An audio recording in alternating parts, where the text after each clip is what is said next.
I stood in the grand ballroom of our family's manufacturing company headquarters, watching 200 guests raise their champagne glasses as my father prepared to make his announcement.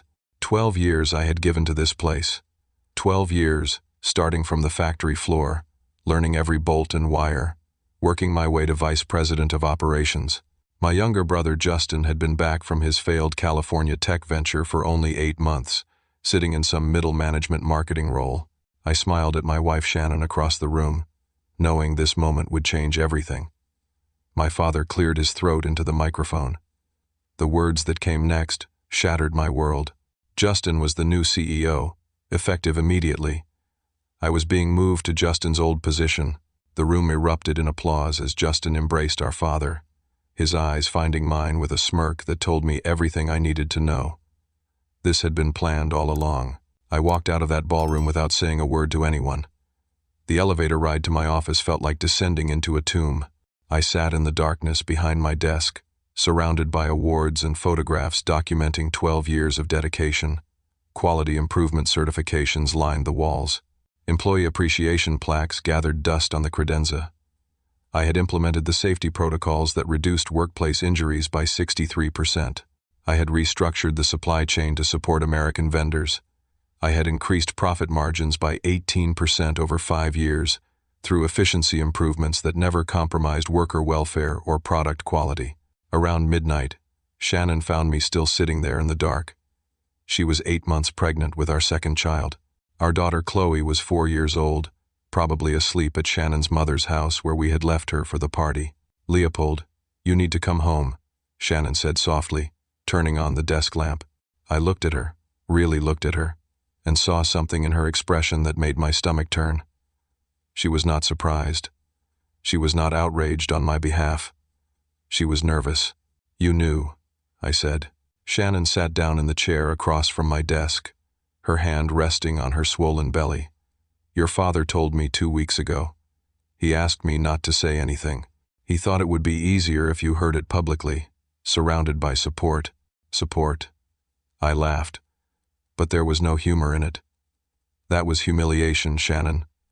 In front of everyone I have worked with for over a decade. I know, and I am sorry, but Leopold, we need to think practically here." She leaned forward as much as her pregnancy allowed. "We have the mortgage. Chloe's private school tuition is due next month. The baby is coming in 4 weeks. Your salary, our health insurance, your retirement account. We cannot afford for you to make any rash decisions." There it was. The real concern. Not my dignity, not the injustice, not 12 years of broken promises. Money, security, status. "Did you think this was temporary?" I asked. "Did Father tell you I would still have real power?" Shannon hesitated, which was answer enough. "He said you would be essential to the transition, that Justin would need your expertise." I stood up and walked to the window overlooking the factory floor below. Third shift was in full operation. Men and women I knew by name, whose families I had met at company picnics, whose problems I had solved and whose successes I had celebrated. Now I would report to my little brother, who knew nothing about manufacturing, nothing about these people, nothing about what it took to build something real. "Justin has been calling you," I said. Not as a question. Shannon went very still. "What?" "You mentioned a conversation about the transition. I was not part of any transition conversations. So, unless Father was calling you regularly, which he would not do, it was Justin." She stood up, defensive. "He was concerned about you, about how you would take the news. He wanted my perspective on how to make this easier for you, and you believed him. He is your brother, Leopold. He cares about you." I turned from the window to face her. "He has been manipulating you for weeks, Shannon, getting you comfortable with this idea, making himself seem like the caring, reasonable one, making me seem like I would be the problem if I reacted badly." "That is not fair," Shannon said, her voice rising. "You are being paranoid." "Am I? Then why did you keep it from me? If Justin was so caring and concerned, why all the secrecy?" Shannon grabbed her purse from the chair. "I am not doing this tonight. You are angry, and you are not thinking clearly. Come home, get some sleep, and we will talk about this in the morning when you have calmed down." I watched her walk to the door. Before she left, She turned back. Please do not do anything stupid, Leopold. Think about your family. After she left, I sat back down in my chair and stared at the ceiling until dawn. My father had betrayed me. My brother had stolen what was rightfully mine, and my wife had been compromised, turned into an ally of my enemies without even realizing it. I had never felt more alone.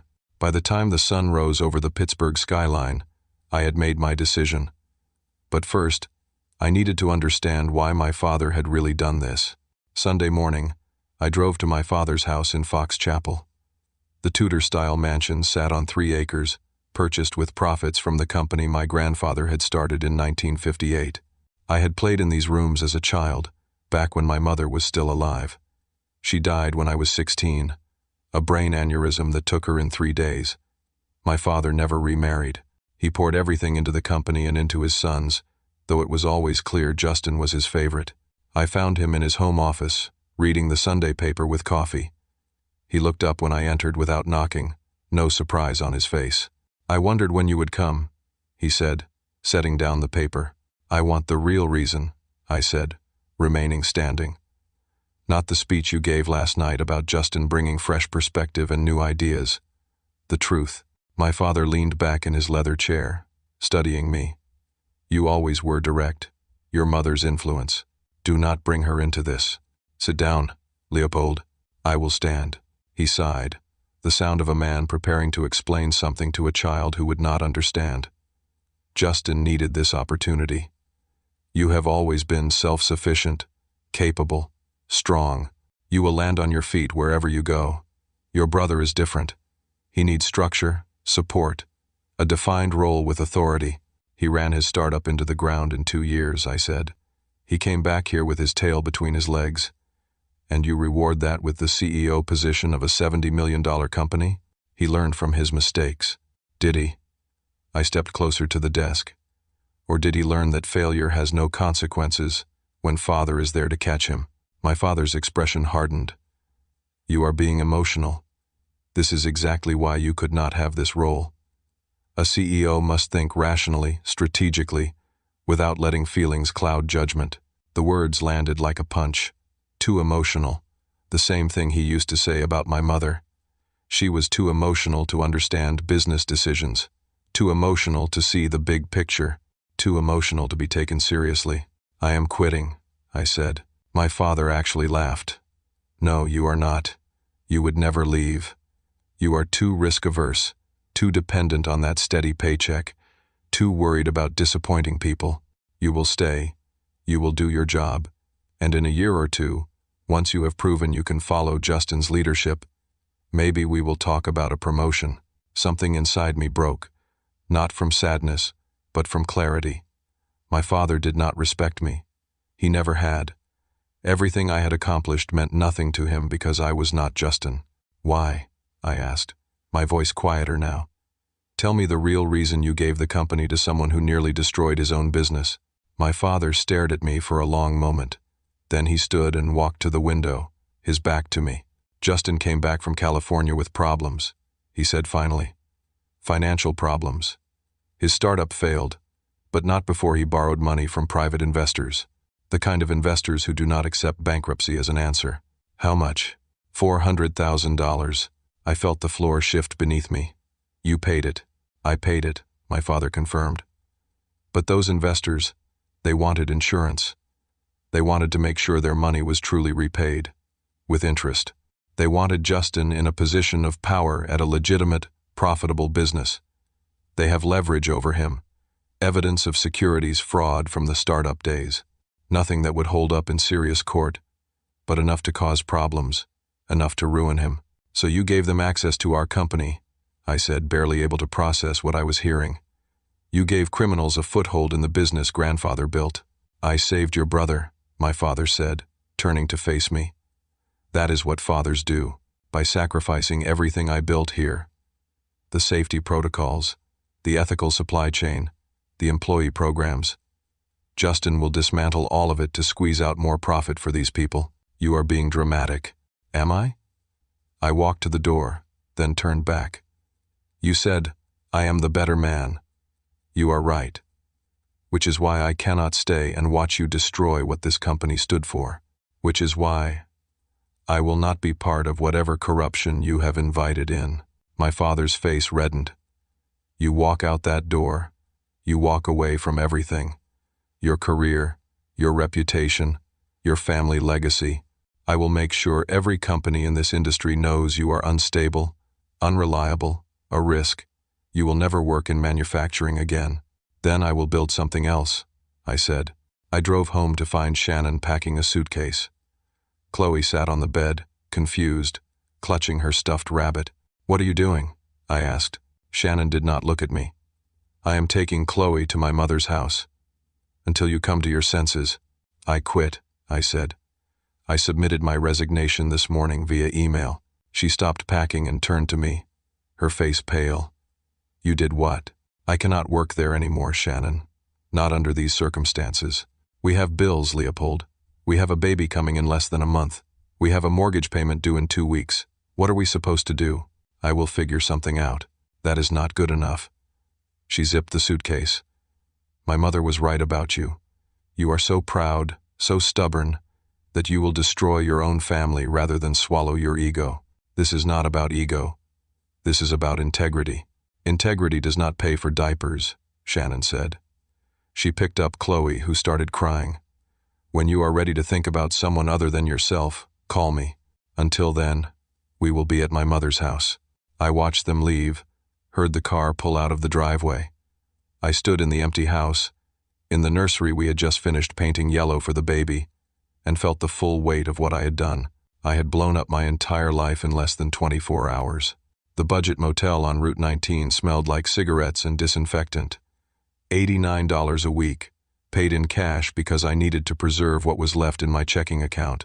Shannon had withdrawn half our savings the day after she left, which was her legal right, since it was a joint account. $23,000, gone. The mortgage payment bounced. I called the bank, set up a payment plan, bought myself 30 days. 1 week after my resignation, I started making calls. I had contacts throughout the manufacturing sector, people I had worked with over the years, engineers and managers who respected my work. The conversations all went the same way. Initial enthusiasm, then awkward silence, then some version of "I need to run this by upper management," followed by a rejection email within hours. The fourth call, I pressed harder. The man on the other end, a procurement director I had known for 6 years, finally told me the truth. "Your father called everyone, Leopold. He said you had a breakdown, that you left the company voluntarily after making threats, that you stole proprietary information on your way out. He is warning people that you are unstable, possibly dangerous, definitely a legal liability." I sat in my motel room and felt rage burn through my chest. My father had not just taken my job, he was systematically destroying any possibility of me working anywhere in this industry. I called Shannon for the 10th time that week. Her mother answered. "She does not want to talk to you," Patricia said, her voice dripping with contempt. "You need to stop calling. I need to see Chloe. She is my daughter, and Shannon is her mother, and she has every right to keep Chloe away from you until you get yourself together. You walked away from a good job, Leopold. You chose pride over your family. Shannon deserves better. Let me talk to her. Goodbye, Leopold." The line went dead. I wanted to throw the phone through the motel window. Instead, I sat on the bed and put my head in my hands. My lawyer called that afternoon with worse news. Shannon had filed for temporary custody modification, citing my unstable living situation and inability to provide safe environment. In Pennsylvania, she could keep Chloe from me until the custody hearing, which was scheduled for 6 weeks out. The lawyer said my best bet was to find stable housing and employment immediately. "With what money?" I asked. "That is your problem to solve," the lawyer said. "Just letting you know what the judge will want to see." I had $1,400 left in my account. The motel was burning through it. I needed work, any work, but my father had salted the earth. I tried calling former colleagues at the company, people I had hired and promoted, people who owed me. None of them returned my calls. On day 9 of living in the motel, I drove to the company headquarters to collect personal items from my office. The security guard at the front desk, A man named Walter, who I had known for 8 years, looked uncomfortable when I approached. "Sorry, Mr. Leopold. You are not authorized to enter the building. I just need to get my things from my office. Family photos, personal books. 10 minutes. Walter shook his head. "Orders from Mr. Justin. You have been officially trespassed from the property. If you do not leave, I have to call the police." I stood there, disbelieving. "Walter, you know me. You know I am not a threat." "I know," he said quietly. "But I also know I will lose my job if I let you in. I am sorry."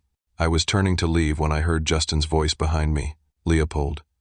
What a surprise. He walked across the lobby in an expensive suit I recognized as Italian, probably $3,000.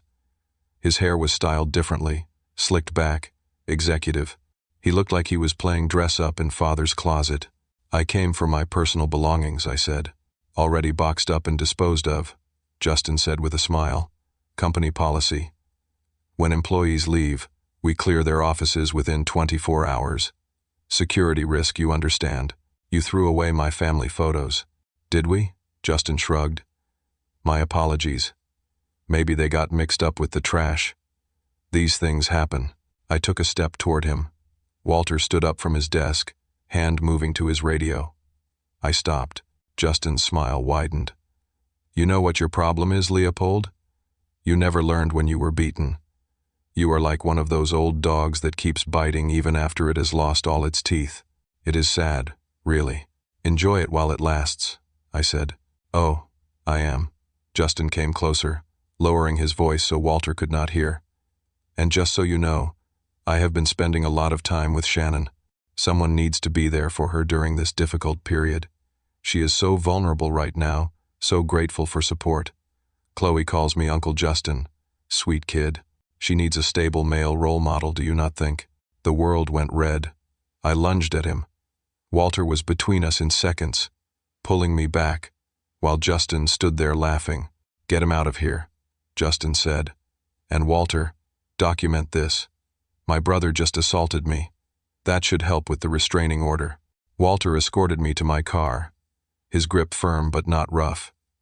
"You should not have done that, Mr. Leopold," he said quietly. "You played right into his hands." I sat in my car in the parking lot, shaking. Through the glass doors of the lobby, I could see Justin on his phone, probably calling his lawyer right now.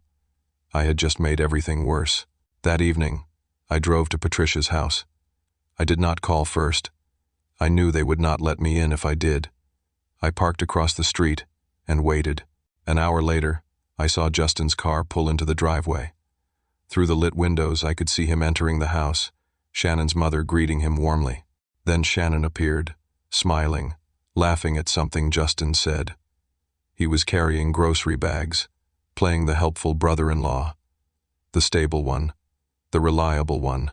I watched for another hour as he stayed for dinner. Through the window, I could see him sitting at the table with Shannon, Patricia, and Chloe. My daughter was laughing at something he said.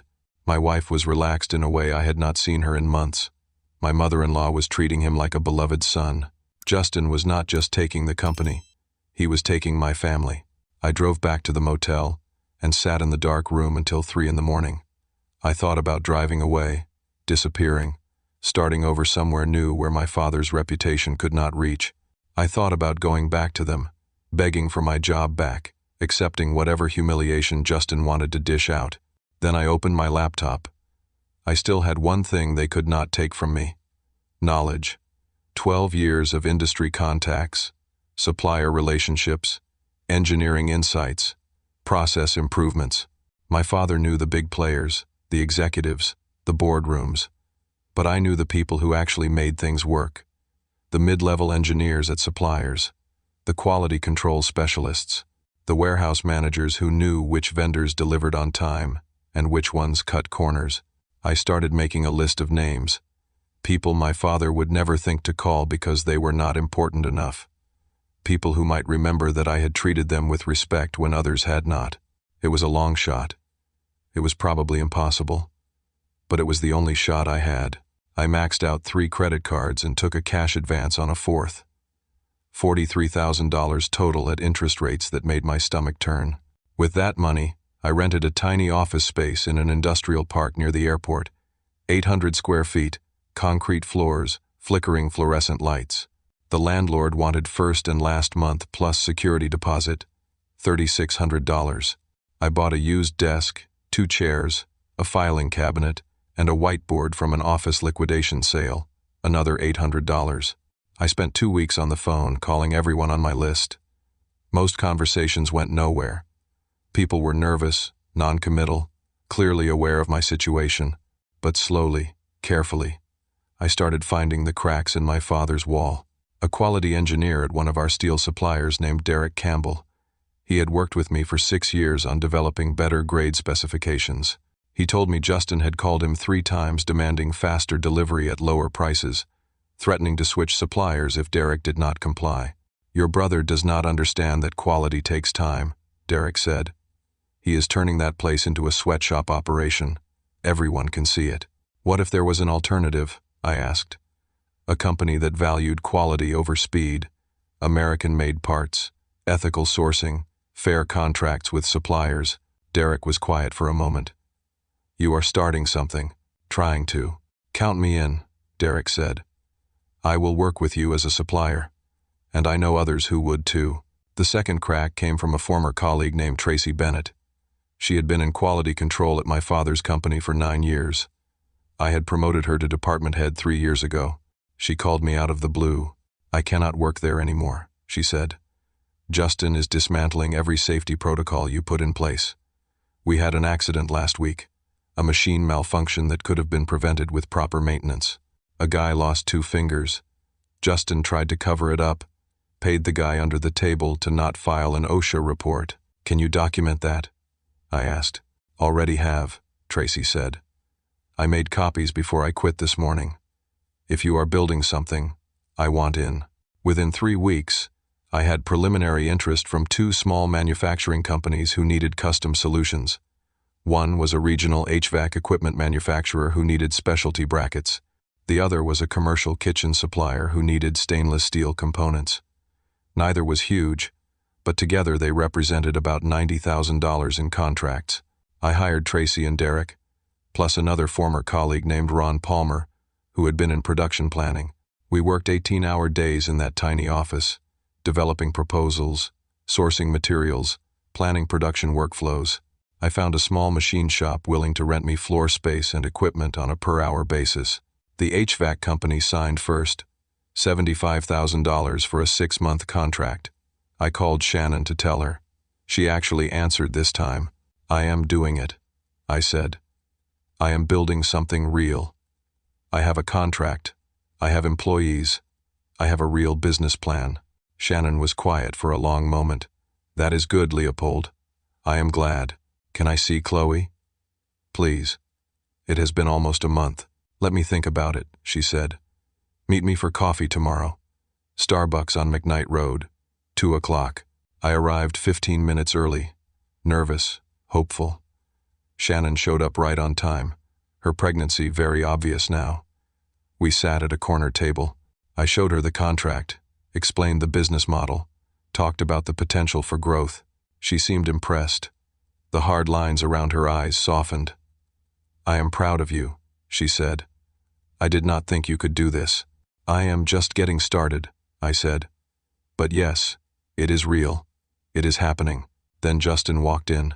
He spotted us immediately and walked over with a coffee in hand, sitting down uninvited. "Leopold. Shannon. What a coincidence." Shannon looked uncomfortable but not surprised. I realized she had texted him I would be here. "Congratulations on your little venture," Justin said, stirring sugar into his coffee. "I heard you landed a contract. $75,000, right? That is adorable." "What are you doing here, Justin?" I asked. "Just checking on my sister-in-law," he said, smiling at Shannon, "making sure she is okay during this stressful time." "I am fine," Shannon said quietly. Justin pulled out his phone and tapped the screen a few times. "You know, Leopold, I saw your contract. The HVAC company, right? Great people. I actually just got off the phone with their purchasing director." My stomach dropped. "I made them an offer they could not refuse," Justin continued. "Same components you quoted, but at 60% of your price. They can cancel with you within 72 hours per the standard termination clause, which they did. About an hour ago. You should check your email. I grabbed my phone. There it was. Contract cancellation notice. Received 43 minutes ago. You cannot compete with our resources, Leo, Justin said, standing up. We have the infrastructure, the relationships, the capital. You have a rented office and maxed out credit cards. Come back to the family. Stop this embarrassment. We will find you something appropriate. He put his hand on Shannon's shoulder. She did not move it away. Think about your wife, Justin said. Think about your kids. Think about what you are putting them through with this stubborn pride. He left. Shannon and I sat in silence. Maybe he is right, Shannon said finally. Maybe you should stop fighting this. I looked at her, really looked at her, and saw that I had already lost her. Justin had spent weeks positioning himself as the reasonable one, the stable one, the one who cared about family, and I had played into every stereotype, the angry one, the unstable one, the one who put pride before family. I need to go, I said. I walked out of the Starbucks and sat in my car. Justin would sabotage every contract I got. He had the resources to undercut any price, the connections to poison any relationship. I could not compete on price or on connections, but I could compete on innovation. I drove back to my office and called my patent attorney. Then I opened my laptop and started working on something I had been thinking about for 5 years but never had the autonomy to pursue. A manufacturing process that would change everything. 6 weeks after quitting, I was down to my last $8,000. I had lost 15 pounds living on gas station sandwiches and coffee. I had not seen Chloe in over a month. Shannon's lawyer had successfully argued for continued temporary custody modification, citing my unstable living conditions and lack of steady employment.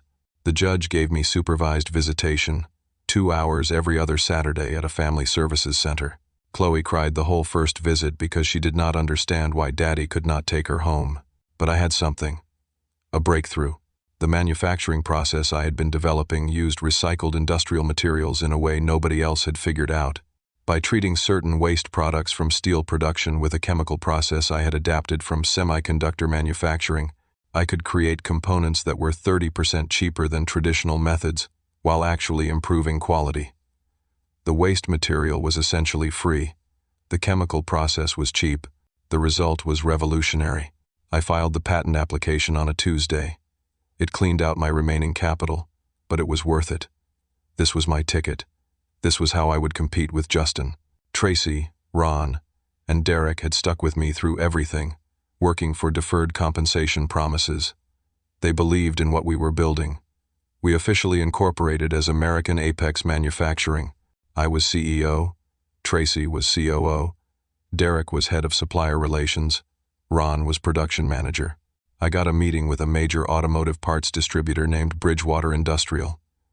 They supplied components to assembly plants across the Midwest. Their current supplier had quality issues, and they were shopping for alternatives. My pitch was perfect. Innovation, cost savings, American-made, ethical supply chain, superior quality. The director of procurement, a woman named Laura Hayes, was impressed. "This is exactly what we have been looking for," she said. "Send me a formal proposal. If the numbers work, we are talking about a trial order worth $200,000. I floated out of that meeting. $200,000 would establish us. I could pay Tracy, Derek, and Ron real salaries. I could rent proper manufacturing space. I could prove to Shannon and to everyone else that I had not been crazy to walk away. I used the pending contract as collateral for a small business loan. $150,000 from a community bank that specialized in startup financing. The interest rate was high but manageable. With that capital, I could actually fulfill the Bridgewater order. Everything was coming together. Then someone broke into my office. It happened on a Thursday night. I had been there until midnight working on the formal proposal for Bridgewater. I left around 12:30. When I came back Friday morning at 7, the door was hanging open. Inside, everything was trashed. File cabinets emptied. Desk drawers pulled out. My laptop was gone. The prototypes we had been developing were gone. All the documentation for the new process, gone. I called the police. They came, took a report, dusted for fingerprints. The security footage from the industrial park showed 2 men in masks entering around 2 in the morning.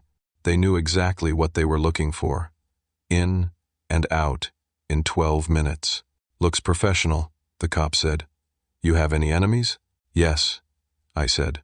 The detective gave me a look that said he had heard about my situation.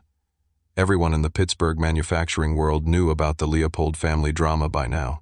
We will investigate, he said. But without more to go on, I cannot promise results. News traveled fast. By Monday, Laura Hayes at Bridgewater had heard about the break-in. She called me personally. Leopold, I like you, and I like your pitch. But I need to be honest. This break-in, combined with the stories I am hearing about your family situation, it is making our risk management people nervous. We are going to hold off on the contract until things stabilize on your end. How long? I asked. I do not know, she said. I am sorry. 3 days later, my father's company announced a major innovation, a new manufacturing process using recycled industrial materials. The press release described it in terms nearly identical to my patent application. The patent office notified me that a competing application had been filed by my father's company 1 week before mine. It would likely be approved first, which would invalidate my application. I called Tracy, Derek, and Ron into the office. Someone leaked our work. They looked at each other. Tracy and Ron looked genuinely shocked and angry. Derek looked at the floor. Derek, I said quietly. He could not meet my eyes. Justin offered me $100,000 and a VP position. He said you were going to fail anyway. He said I could either go down with you or get paid. I have 2 kids in college, Leopold. I needed the money. Get out, Tracy said. Derek left without another word. I sat down at my desk and put my head in my hands. Tracy and Ron stayed silent. The loan payment was due in 30 days. I had no revenue, no contracts, no patent, and no way to compete. My innovation had been stolen. My business was dead before it had really begun. That night, I sat in my office at 2 in the morning, with bankruptcy papers on my laptop screen. I thought about calling Shannon, but what would I say? She had been right. I had destroyed everything for nothing. Chloe would grow up thinking her father was a failure who chose pride over family. The baby would be born into a broken home, all because I could not swallow my ego and work for my brother. I was about to click submit on the bankruptcy filing when my email dinged. A message from someone named Marcus Sullivan. The subject line read, I know what your father did. I opened it. Mr. Leopold, you do not know me, but I know you. I am the CEO of Sullivan Industrial Partners, and I have been following your situation with great interest. Your father and I have history. 30 years ago, he stole a major contract from my father through tactics that would be illegal today. He destroyed my father's company and bought the assets for pennies. I have been waiting a long time for someone who could legitimately compete with him. I believe you are that person. I am prepared to offer you $2 million in startup capital, access to our manufacturing facilities, and introductions to our client network. In exchange, I want exclusive rights to your manufacturing process for 3 years and a 30% equity stake in American Apex. If you are interested, call me. There was a phone number at the bottom. I stared at the email for 10 minutes. It felt too good to be true. It probably was too good to be true, but I was out of options. I called the number.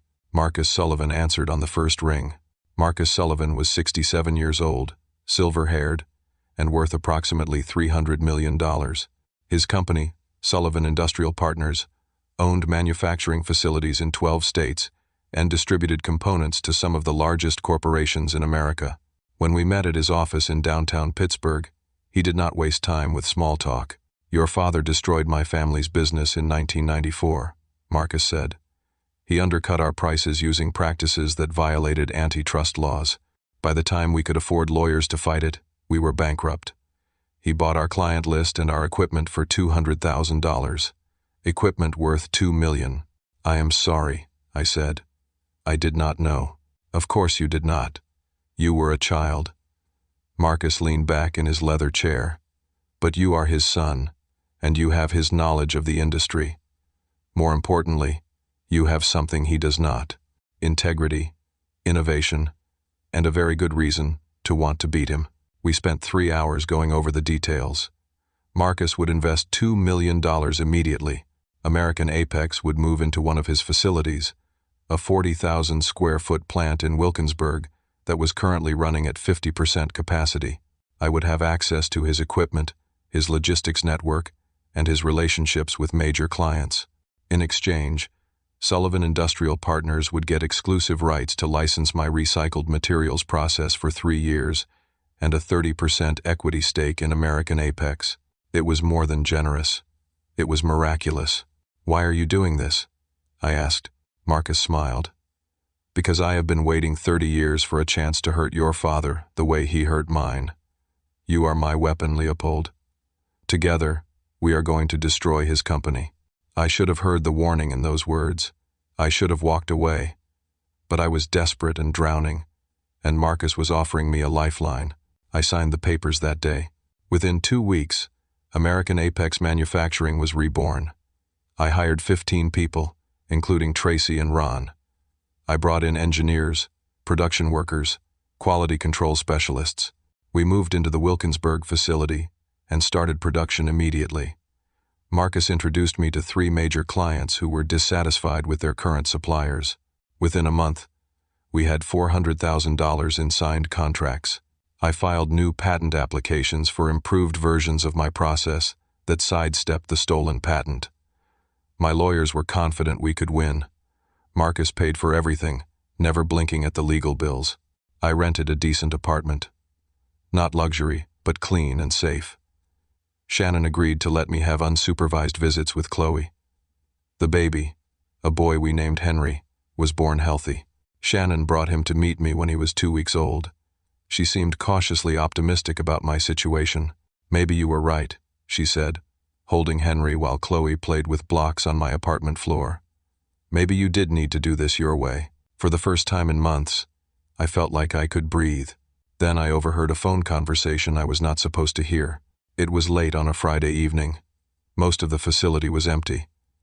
I was in my office when I heard Marcus's voice from the conference room next door. The walls were thin. He was on a call with someone he called Richard, apparently his CFO. "The plan is working perfectly," Marcus said. "Leopold is doing exactly what we need him to do. His father's company is bleeding clients. Their reputation is in the toilet thanks to Justin's incompetence. Give it another 6 months, and they will be desperate. That is when we make our move." "What about Leopold?" Richard asked through the speakerphone. "What about him?" Marcus laughed. "Once we acquire his father's company, we will not need him anymore. We will have the Sullivan Industrial brand, the Leopold family client list, and Leopold's manufacturing process. Leopold himself, he can go back to being nobody. He is useful for now because he has inside knowledge and a grudge. Once we have what we need, we will restructure, buy out his equity at the contracted price, thank him for his service, and move on." I stood frozen in my office, hand on the doorknob, listening. "You are a cold man, Marcus," Richard said, but he was laughing. "I am a businessman," Marcus replied. "And I have been planning this revenge for 30 years. Your father destroyed my family, Leopold. Now I am going to destroy his, and I am going to use his own son to do it." I left my office quietly and drove home. I sat in my apartment with Chloe asleep in the bedroom and thought through my options. Marcus wanted total destruction. He wanted to acquire my father's company, gut it, absorb the assets, and discard the people, including me. I was a weapon to him, nothing more. But I had something Marcus did not expect. I was learning, I was adapting, and I still had 6 months before his endgame. If I played this right, I could use Marcus's resources to build American Apex strong enough to survive on its own. Then, when Marcus made his move, I could cut ties and walk away with a company that was truly mine. It was dangerous. If Marcus figured out I was planning to break free, he could destroy me financially. The contracts gave him enormous power over American Apex, but I had to try. I started working on 2 parallel tracks. Publicly, I played the grateful protege. I reported to Marcus regularly, shared information about competitors, acted like his loyal weapon. Privately, I started building American Apex's independent foundation. I quietly developed relationships with clients that were mine, not Marcus's, small and medium-sized businesses that my father's company had ignored or mistreated. I offered them superior service, better quality, and personal attention. They started signing contracts directly with American Apex, not through Sullivan Industrial Partners. I also started documenting everything. Every conversation with Marcus, every plan to sabotage competitors, every questionable business practice. I was not going to be his fall guy when this all went sideways. 3 months into the partnership, American Apex was growing fast. We had 12 clients, most of them independent of Marcus's network. Revenue was approaching $50,000 per month. Tracy had built an incredible operations team. Ron had our production efficiency up to 93%. We were becoming something real. My father's company was struggling. Justin's poor leadership was causing crisis after crisis. Quality problems, late deliveries, safety violations, clients were defecting. Word on the street was that the company was hemorrhaging money. I felt no satisfaction in this. Just sadness. Watching something my grandfather built being destroyed by incompetence and corruption. Then Shannon called. 6 months after I had quit, her voice was shaky. "I need to talk to you," she said. "Can we meet?" We met at the same Starbucks where Justin had ambushed us months ago. Shannon looked tired. Henry was with her in a carrier, sleeping. She had lost the pregnancy weight, but there was something else different about her. She looked worn down. "I was wrong," she said. "About everything. About Justin, about you, about what you were trying to do." "What happened?" I asked. "Justin showed his real face," Shannon said. "Once he thought he had me convinced you were the problem, he stopped pretending. He became controlling, dismissive. He made comments about how I was lucky he was helping me, how you had abandoned us. Then last month, he tried to kiss me. I told him to leave and never come back. I felt anger flare but kept my voice calm. Did he hurt you? No. But Leopold, I am so sorry. I let him manipulate me. I let him turn me against you. I believed his lies about you being unstable and unreliable. I should have trusted you. I made mistakes too," I said. "I was so focused on fighting back that I did not handle things well with you." "Can we try again?" Shannon asked, slowly. "Therapy, whatever it takes. I miss you. Chloe misses you. And Henry should know his father." I reached across the table and took her hand. "Yes, we can try." That same week, my father had a heart attack. He survived. It was moderate, not severe. The doctors said stress and age were factors. He was in the hospital for a week, then home with strict orders to reduce stress and change his lifestyle. I debated whether to visit. After everything, part of me wanted to let him suffer alone.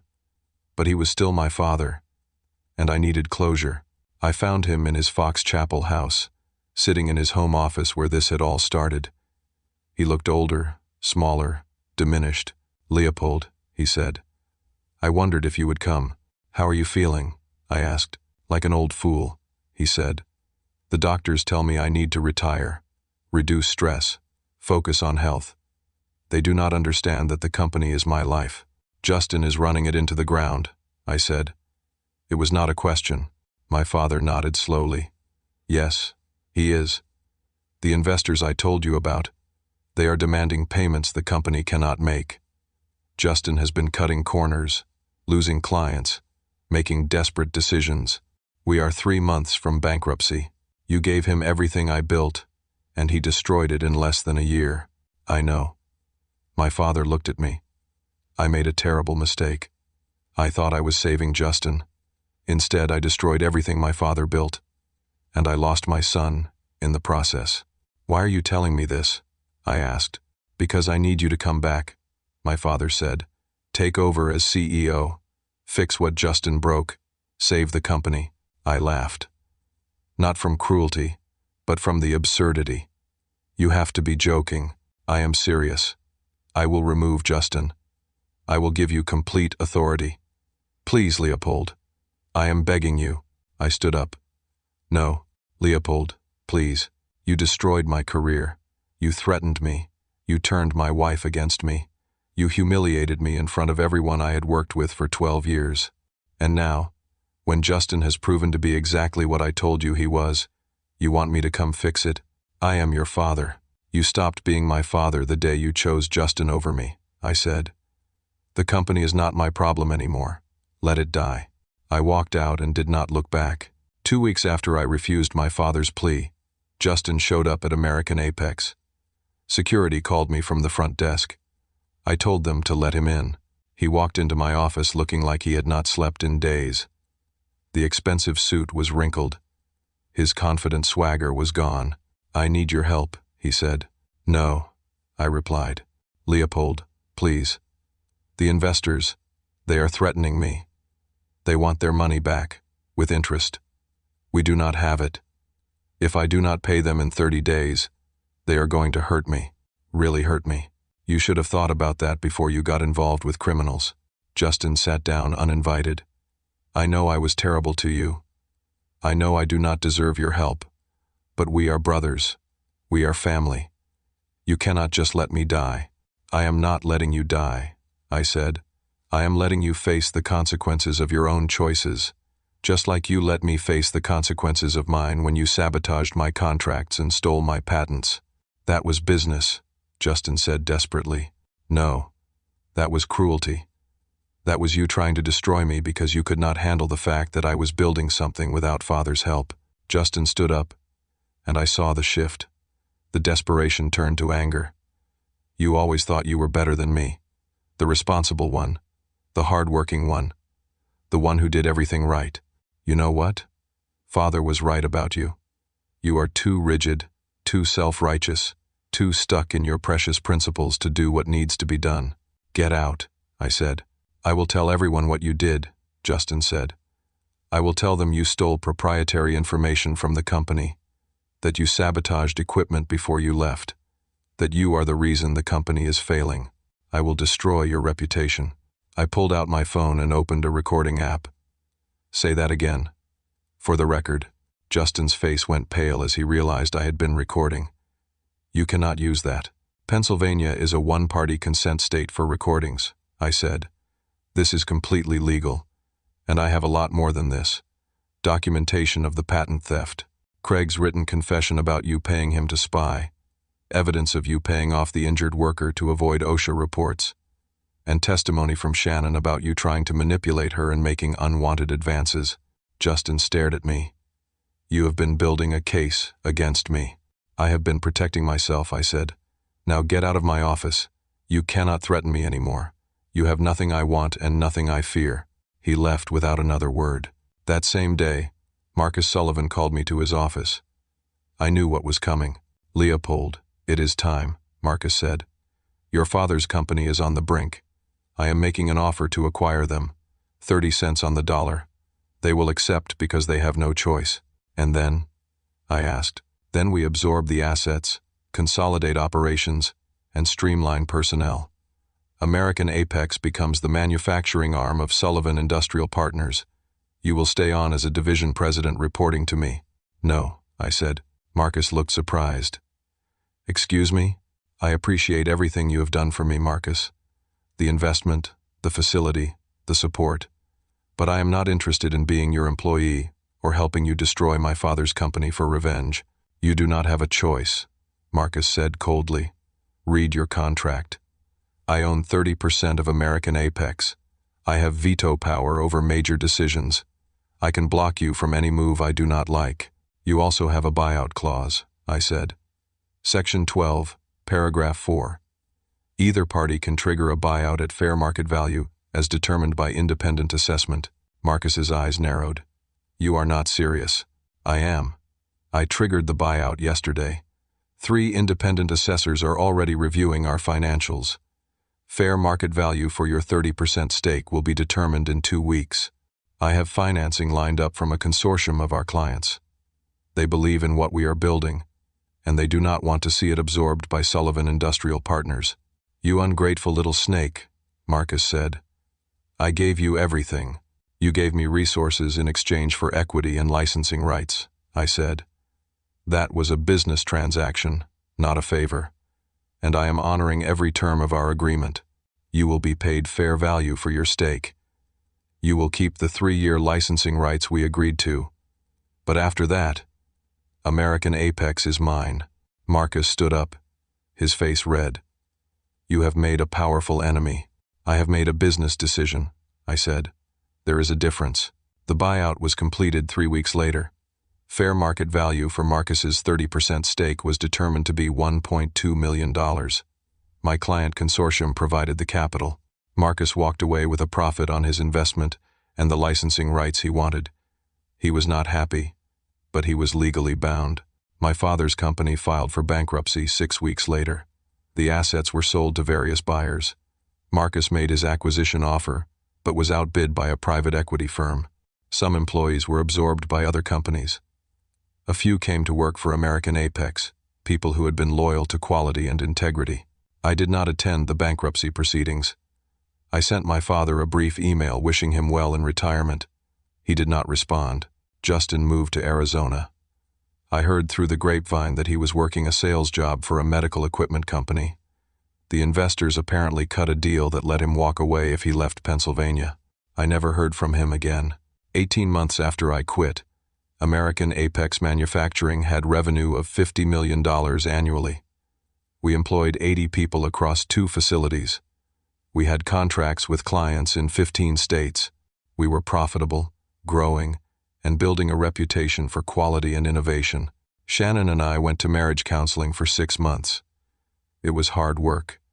There was a lot of broken trust to rebuild, but slowly, carefully, we found our way back to each other. She moved back home. We renewed our vows on our 10th wedding anniversary, a small ceremony with just Chloe, Henry, and a few close friends. I had full custody rights with Chloe. Henry was 2 years old, walking, talking, a happy kid who loved visiting the factory to see where Daddy worked. Chloe was in 2nd grade, thriving, proud to tell her friends that her dad built things. One Saturday morning, I took both kids to our main facility. The weekend shift was running. I walked them through the production floor, showing them the machines, introducing them to workers. Chloe asked a million questions. Henry just pointed at everything and said, "Wow." Back in my office, I looked at the photo on my desk. Shannon, Chloe, and Henry at the park last month. Everyone smiling, everyone together. On the wall was a framed article from an industry magazine, American Apex, how one man built a manufacturing empire from nothing. The article talked about innovation, integrity, and the importance of staying true to your values, even when it costs you everything. My phone buzzed. An email from a Fortune 500 company interested in a partnership discussion, major potential contract. I smiled and forwarded it to Tracy to set up a meeting. I thought about my father sometimes. Wondered if he understood what he had lost by choosing loyalty over merit. Wondered if he regretted his choices. I had heard he was living comfortably in retirement, but alone. Justin never visited. I never visited. I did not hate him anymore. I did not hate Justin anymore either. Hate requires energy, requires constant attention, requires you to carry the weight of someone else's choices. I had put down that weight and walked away. The truth I learned through all of this was simple. Betrayal reveals character. Not just the character of the people who betray you, but your own character in how you respond. I could have let the betrayal destroy me. I could have given up, gone back, accepted my place as the lesser son. I could have become bitter and consumed by revenge. Instead, I chose to build something new, something mine, something based on values that mattered to me. The path was brutal. It cost me almost everything, but what I gained was something nobody could ever take away. Self-respect, independence, proof that I could succeed on my own terms. Family loyalty is important, but it has to be earned, not demanded. Blood does not give someone the right to abuse you, to sabotage you, to expect you to sacrifice your dignity for their comfort. I learned that the hardest path is sometimes the only path worth taking, that building something from nothing is always harder than inheriting something built, that true success is not about defeating your enemies, but about becoming someone who no longer needs to. The greatest revenge is not destruction. It is indifference. It is building a life so full and meaningful that the people who wronged you become irrelevant. When people show you who they are, believe them. My father showed me he valued comfort over fairness. Justin showed me he valued power over integrity.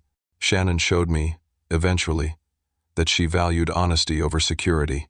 I showed myself that I valued self-respect over everything else. That was the lesson. That was the victory.